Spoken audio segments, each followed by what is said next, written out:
You're listening to the Monocle Daily, first broadcast on the 6th of December 2024 on Monocle Radio. It's 2200 in Dubai, 2000 in Bucharest, 1800 here in London and 1300 in Boston. That's the time on Monocle Radio, brought to you by Chanel Watches. Romania's presidential election to be rerun, the best place to live other than home, and our weekly reflection on what the last 7 days have taught us. I'm Andrew Mueller. The Monocle Daily starts now.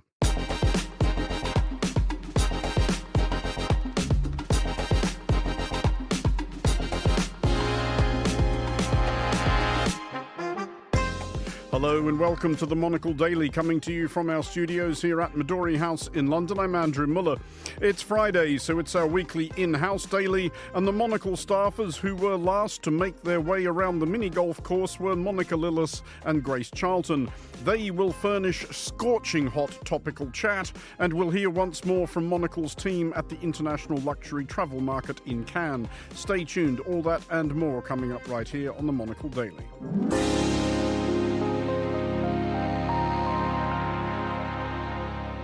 This is the Monocle Daily. I'm Andrew Mueller. Romania's Constitutional Court has joined the hefty cohort of opinion which surmised that there was something exceedingly fishy about the first round of Romania's presidential election, held on November 24th and won by the hitherto obscure soil scientist and Vladimir Putin enthusiast Călin Georgescu, who didn't have a political party, barely campaigned, and had hardly registered in early polling.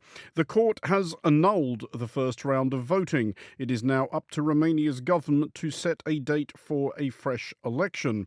Well, joining us from Bucharest is Alison Mutler, a journalist based in Bucharest and manager of the universal.net news site. Alison, first of all, to the court's decision, what did the judges say was the basis for it? Because this is a huge step, obviously. They basically decided that there was too many problems connected to the process, and they didn't really have to explain it, because what the Constitutional Court is in Romania, it is itself the law, and what the Constitutional Court decides, however controversial or non-controversial it is, has to be followed. They are the law. They are the supreme law in Romania. So is the contention that the votes cast for Călin Georgescu were bogus, that there was something done to the counting process or the voting process, or are they more concerned about the misinformation/disinformation influence operations that were run? No, I don't think that they say that the counting process, there was interference in that. It was the way that he benefited from a massive TikTok campaign. There'd been many hundreds of dormant accounts, which was suddenly reactivated 2 weeks before the elections. There's the fact that he declared, even though he had obviously an extremely successful campaign, he declared zero spending. And they said the way that his campaign had been run on TikTok had the hallmark of a foreign actor, which was they suggested was the Kremlin. In fact, US Secretary of State Antony Blinken said it was Russian interference. He said that yesterday. I mean, has Georgescu responded to this? Because obviously the case, I guess, he can make is that even if there had been an influence operation running in his favour, Romanians did genuinely go out and vote for him. He has not. Georgescu has not responded yet. He should respond in this evening. But yes, he could make that case. But I think what pushed the court into making this decision, which is unprecedented, historic, however you want to say, is the fact that a foreign actor got interfered in Romania's electoral process to get elected a candidate who was favourable to them. But apparently they were also, his campaign ran over the weekend, last weekend, when the elections were on a Saturday and Sunday, and that is illegal as well. Has there been any indication of protest from any of those Romanians who did vote for him, and not in substantial numbers? Well, there's two. If you think about it, there are two candidates who stand to lose at the moment: is Georgescu and also Lasconi, the candidate he was running against.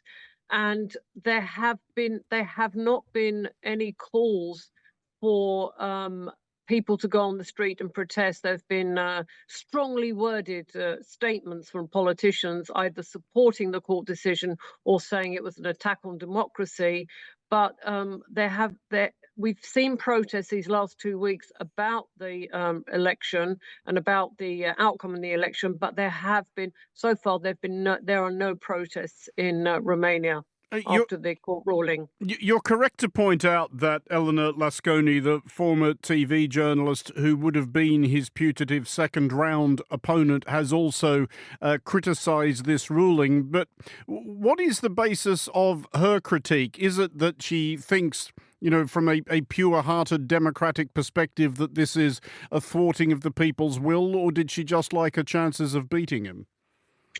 I think, first of all, it was just an immediate reaction, and she's not, no criticism of her, but she's not an experienced politician. She's a mayor, but she hasn't been at this level except for, now she's in the runoff. So I think her point was that this is a thwarting of the democratic will of the people, and if Georgescu is to be eliminated, it should be in the ballot box, not because of a court decision. That's one thing. And then obviously people are speculating that she herself is disappointed that she doesn't have a chance to run on Sunday, because since the revelations that there was Russian interference, then her chances have actually gone up. There was an opinion poll out this morning that showed her slightly ahead of Georgescu. So I think she thought she had a good chance. So I think there's some level of personal disappointment there as well. But there is a point to be made that it is the thwarting of the will, the democratic will of the people. So what actually does happen now? Because the clock is presumably running on the incumbent, President Klaus Johannes. His term expires at a particular fixed point, doesn't it? Well, he's just come out, luckily, and clarified everything, why the elections were stopped. He said that it's mandatory. The court decision must be obeyed. Therefore, the elections have been cancelled. He didn't say the word Russia, but he said it was a foreign state actor who intervened on the behalf of a candidate. He did not name that candidate either. Now, according to the Constitution, his mandate should be up on the 21st of December, but the Constitution says the president remains in office until the new president is sworn in. So he will stay on for another few months until the government decides when the new elections are going to be held. And then we have an electoral campaign, and then Romania will elect a president, and he will stay in office until the new president is elected. So that will be a question of several months, I would say. So just finally then, if the concern this time was that the election or the vote was skewed by a Russian influence operation, has anybody said anything about what steps can or might be taken to forestall the same thing happening again? Well, I think definitely lessons have been learned, and Romania's anti-terrorism and organised crime prosecutors office is already saying it's investigating the allegations that came out from the declassified from the declassified intelligence reports. So I think they will be much more on the ball, as it were. But the investigations are Romania has woken up, and they're much more aware of what can happen. And we're not just talking Romania here, because Romania has an incredibly important geostrategic position. It borders the Black Sea. It has a very long border with Ukraine. They have important NATO bases here, a missile shield, and it's also the eastern flank of the European Union. So the Russian interference operation is not just seen as an attack on Romania, a country in Southeast Europe, but also attack on the alliance, the NATO and the European Union. And just finally, to be absolutely clear, is there any suggestion at all that Mr. Georgescu won't be allowed to run again? Yes, I think there is a suggestion, because if he is found to have broken the law with the way he campaigned, and he did have the aid of a foreign actor, then I think it will be quite likely he won't be allowed to run again. But again, that's speculation at this point. I think this is why they made the decision today rather than after a runoff, because we're talking at ifs at the moment, but if he had won the runoff, it would be much more difficult to prosecute or investigate somebody who'd won the presidential race. That's why they probably thought it was better to stop it now. So yes, I think it's very likely that he will be investigated and not allowed to run again. Alison Mutler in Bucharest, thank you very much for joining us. You're listening to The Daily on Monocle Radio.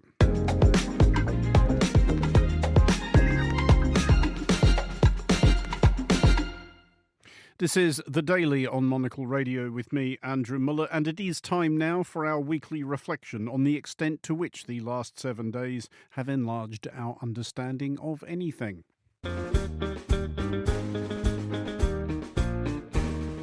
We learned this week how not to stage a coup d'etat, not that we imagine many of our listeners were contemplating such a step.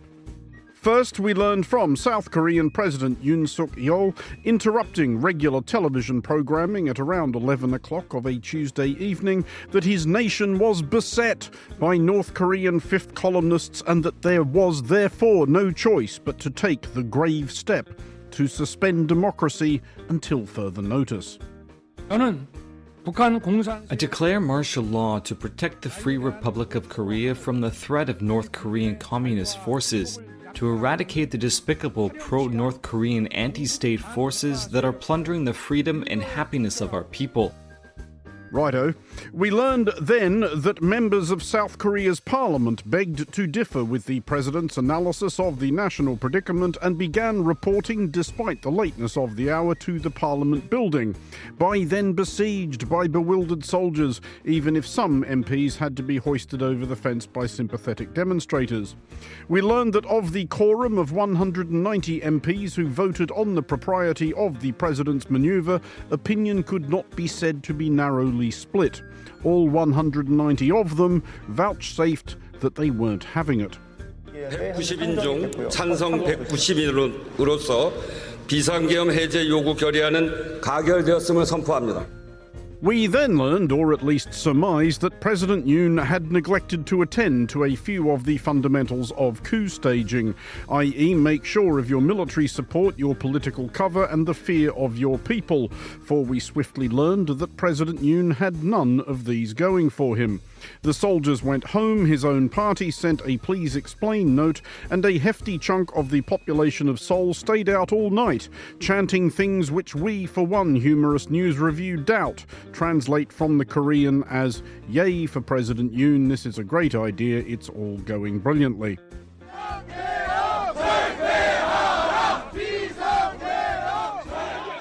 We then learned that President Yoon had determined, upon mature reflection, what with one thing and another, taking the broader view and so forth, that 6 hours or so was about long enough for South Korea to squirm beneath the authoritarian jackboot. We learned, in short, that President Yoon had decided to call the whole thing off. 바로 국무회의를 통해 국회의 요구를 수용하여 계엄을 해제할 것입니다. The unmistakable awkwardness of tone there of that bloke in the pub who has just swaggered up to someone he thinks he can intimidate, sneeringly demanded to take matters into the car park, and received the response, "Just let me finish my drink and say goodbye to my fellow members of the SAS karate squad, and I'll be right with you." We have not, as of this broadcast, learned of an altogether satisfactory answer to what feels like the key question, i.e. what the hell was all that about, but we did learn from the alacrity with which South Korean lawmakers tabled articles of impeachment against President as of this recording Yoon, that it is apparently perfectly possible for the people's representatives to organise themselves to take decisive action against an errant head of state who has demonstrably lost the run of himself and attempted to overturn the constitutional order on the basis of unevidenced fantasy. No, I'll be really? damned. Oh, Whoa. that blows my Whoa. mind. Really? No way. Blow me down. Seriously, all jokes aside. When are the jokes? Shut up. We learned that both a decent-sized cohort at least of South Korean MPs take democracy seriously enough to defend it. Let's have a round of applause. And that South Korea's citizens are not to be trifled with either. Indeed, if there is one thing we can/should learn from this, it is don't screw with people whose reaction to existential national peril is to mount a flatbed truck in an inflatable orange suit affixed with the president's face and improvise a musical. At least we think that's what is going on here.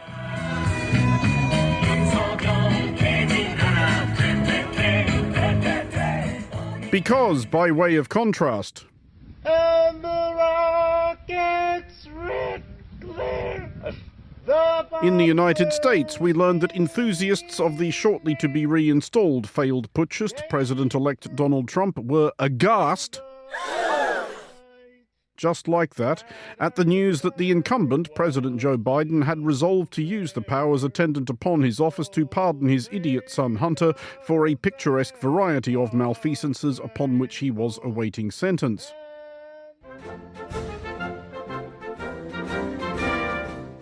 Whether Biden actually knew what his son was up to. That really bothers me because the two of them were obviously in conversation when Hunter was practicing all these international deals. It's just so wrong, and nobody's going to ever hold Biden accountable for that. We learned, therefore, that MAGA world thinks it's just awful.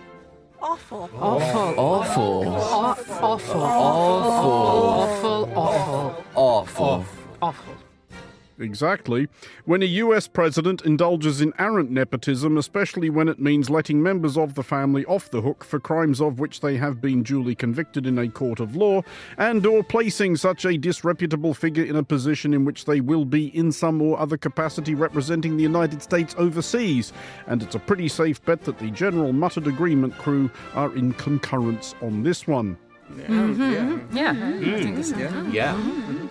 Because, by hilarious coincidence, we learned of President-elect Trump's pick to serve as US ambassador to France. Trump also wants real estate developer Charles Kushner to be ambassador to France. Kushner is the father of Trump's son-in-law, Jared. Trump pardoned this elder Kushner in 2020. Years earlier, Charles Kushner was sentenced to 2 years in prison after pleading guilty to tax evasion, making illegal campaign donations, and also witness tampering. In a scheme of revenge, prosecutors say he hired a prostitute to lure his brother-in-law, then had their encounter recorded with a secret camera and had it sent to his wife. Chris Christie, who was U.S. attorney at that time, called it one of the most loathsome and disgusting crimes he had prosecuted.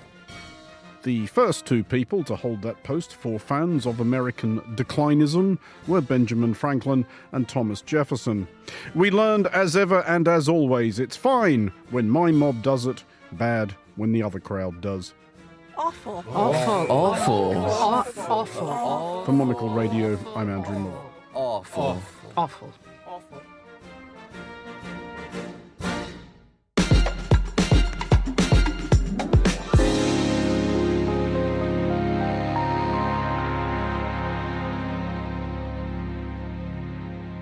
You are listening to The Daily on Monocle Radio with me, Andrew Mueller, and I am joined now by Monocle's associate producer, Monica Lillis, and Monocle's associate editor, Grace Charlton, because the next matter for deliberations is the release of Mercer's annual Quality of Living report, which lists the best cities in which expats may make a new life. This year's winner is Zurich, ahead of Vienna, Geneva, Copenhagen and Auckland. Betraying a frankly shocking anti-Australian bias, Sydney is ranked only 12th, and Melbourne languishes somewhere outside the top 20. The leading Asian city is Singapore at number 30, the top US city, Boston, at 32, best African city, Port Louis, at 88, and the pick of Latin America, Montevideo, at 92, and I'm pretty sure on reflection that's actually Port Louis. It's in Mauritius. We will bring the panel in shortly, but earlier on today, our producer in Zurich, Desiree Bandley, spoke to some of the customers at Monocle's HQ and cafe in Zurich to find out what they made of this moment of municipal triumph. I think Zurich is ideal for expat because you got the vibrancy of a really amazing city and also the access to the nature and also the international atmosphere, I would say. I grew up in Hong Kong, and one of the things I appreciate so much about living in Zurich is the amazing public transport. It's incredibly efficient, it's easy to get around, and it just works. The reason I love Zurich so much, and I would love to live here, is because you have nature in the city. You can jump in a clean lake. You have trees and parks, and I love Zurichberg. I love to run up there, and it's a great place for dogs. And also, you can take a train everywhere, and you're in Paris, you're in Milan, you're in the mountains, and it's kind of the perfect place.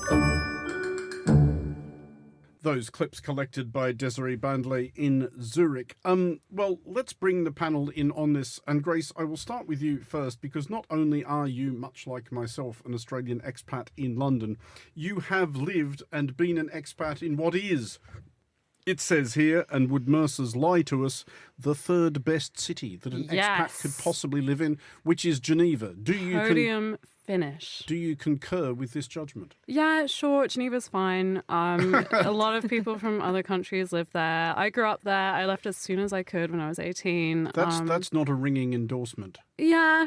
I don't know. I sort of bristle against my expat status. I think it's kind of annoying for other people, the complexity of it, like being Australian but not really, and I'm growing up in Geneva and being in London. Like, I can just tell, like, people switch off when I start talking about it. Do you think our listeners have already? Yeah, much like you right now, I can tell. No, but what is good about Geneva, do you think, as an expat hub? Why is it this high on the list? I mean, I've been there. There's a nice lake and a castle and so on. It's clean. It's easy. That's true. If you enjoy skiing, it's good. It caters to the super rich and the international. You don't really need to speak French at all to live there. You could just get by speaking English, which I think is probably the most important thing for any expat city. Monica, you have lived in another expat hub, which is ranked somewhere in the Mercer's list, though I did not write down what number. 83rd Dubai was. 83rd? I know. I thought that was ridiculously low, to be honest with you, because Dubai, clean, pretty clean. Beaches, lots of things to do, like quite a growing, vibrant cultural scene. I thought it would be a bit higher than that. Maybe there's some sort of bias towards Western Europe, I don't know, but I was pretty annoyed about that. Or perhaps you could argue bias towards secular democracies with a free press and that kind of thing. No comment. But no, genuinely, did you like living in Dubai? I loved living in Dubai. I had the most amazing childhood. I just kind of remembered, like, going with my mum and dad to the beach on the weekends and eating really good Levantine food, and I went to a British school, so I had a British education, and that was brilliant for me and my family. And there's loads, like you say, it's a really international hub, caters for a certain luxury clientele, shall we say. And I thought it was pretty easy life, to be honest. Hey, what do we think, Grace, about some of these other cities that have got into the top five? I mean, there's Zurich, Vienna, Geneva, Copenhagen, Auckland. I mean, obviously that's ridiculous. But if we look Auckland. Is it fourth? It's fifth. Oh, okay. Well, I've never been. No interest. Sydney's 12th. Stop. It is. Okay. Well, I mean, when I go to Vienna and Zurich, I do think this is a nicer version of Geneva. So the ranking tracks for me. Copenhagen surely should be a little bit higher.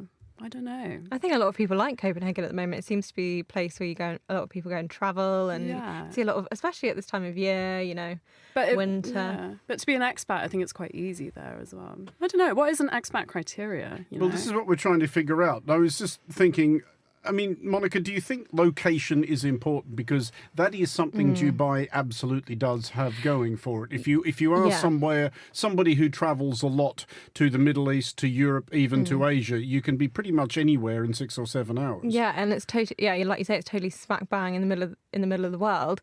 And what I am worried about a little bit with this survey is that it doesn't include, much like the Monocle Quality of Life. Oh, she went there. Much like the Monocle Quality of Life survey. You mean the abundantly superior Monocle Quality of Life survey? Exactly. And we include sunshine hours and hours. Hours and hours. And that's something I think Dubai also has that maybe other cities in this top 10 ranking don't. Meow. I mean, Grace, could Australia and New Zealand be suffering somewhat on the location front? Because pleasant though the cities of the Antipodes generally are, you are, as I will be reminding myself yet again in just a few weeks, an awfully long way from the rest of the world. 100%. But I mean, from my experience growing up in Geneva, it's not like people really leave the vicinity of Geneva either. So, do you know what I mean? I don't know. Like, if a city is strong enough on its own merit, surely you don't really need to go anywhere. And yeah, else. I will say as well, this Mercer consulting firm is based in London, so I think there probably is a bit of a, continental bias there, because it's obviously it's so easy to travel to Europe in like an hour on the plane, like on the Eurostar, really 2 hours, is it 2.5 hours? Yeah, what about travelling to Perth? You can't travel to Perth in 2.5. I don't think you can even travel to Perth from Perth in 2.5 hours. Monica, the serious question though, when you were living in Dubai as an expat, is there a thing of not really feeling entirely like this is actually my home because you are an expat?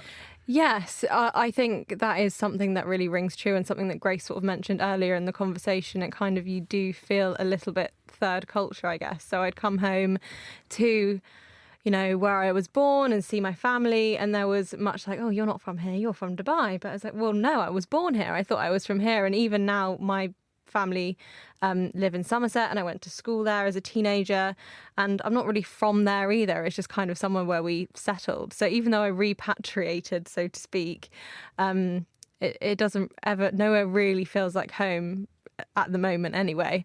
But going back to Dubai, because it is so familiar, and because I spent a lot of my childhood growing up there, and things change, obviously. It's a really rapidly changing city. But there's kind of like a grounding familiarity about it that makes you feel like at home. I just went actually in November, and it was just the most peaceful and relaxing time, just being back somewhere that you know and know really well. Is therefore, Grace, one of the qualities that an expat city needs, or an attractive expat city, lots of other expats? Yeah, 100%, definitely. I mean, I think that's probably the main criteria now that I think about it. I obviously haven't given it much thought until now, apart from you needing to speak English everywhere you go. I really enjoyed actually going to school, and I didn't go to an international school. I just went to the local Swiss one. Mm-hmm. But everyone there was, half Thai, half Colombian. It is so international, and that helped with the third culture kid status I had to bear. Totally. Well, just finally, I will ask each of you in turn, you first, Monica, if you could be expated somewhere else, and you can't say Dubai, because you've been there, that would be cheating, to where would you choose? It doesn't have to be on the list. Wagga Wagga, Australia. Grovelling to the host will get you absolutely nowhere. Although you could do worse. And I will warn now our many, many listeners in Wagga Wagga, New South Wales, that I will likely be there. Possibly for New Year's Eve, possibly just for a few days beforehand. Nice. Quite looking forward to that. Grace, where would you be expated to other than Geneva or Wagga Wagga? I'd love to do Tokyo. That would be so fun. I want the full expat lost in translation experience. Where would you go, Andrew Mueller? Wagga Wagga. Oh, obviously. okay. Actually, except I'm not except I'm not an expat there. I was born there. I don't know, actually. Not London? What about, you're here, an expat in London. I'm here, so I can't really say London. No, I do obviously like living here because I have done for a long time. Possibly somewhere in Italy, except my enormous fondness for Italy every time I've gone there to visit is tempered by the vague suspicion that trying to actually live there for longer than a month would drive me insane. I mean, absolutely no shade on one of my very favourite places, the food just would to be be clear. Good, though. The food is absolutely astounding. Monica Lillis and Grace Charlton, thank you both very much for joining us.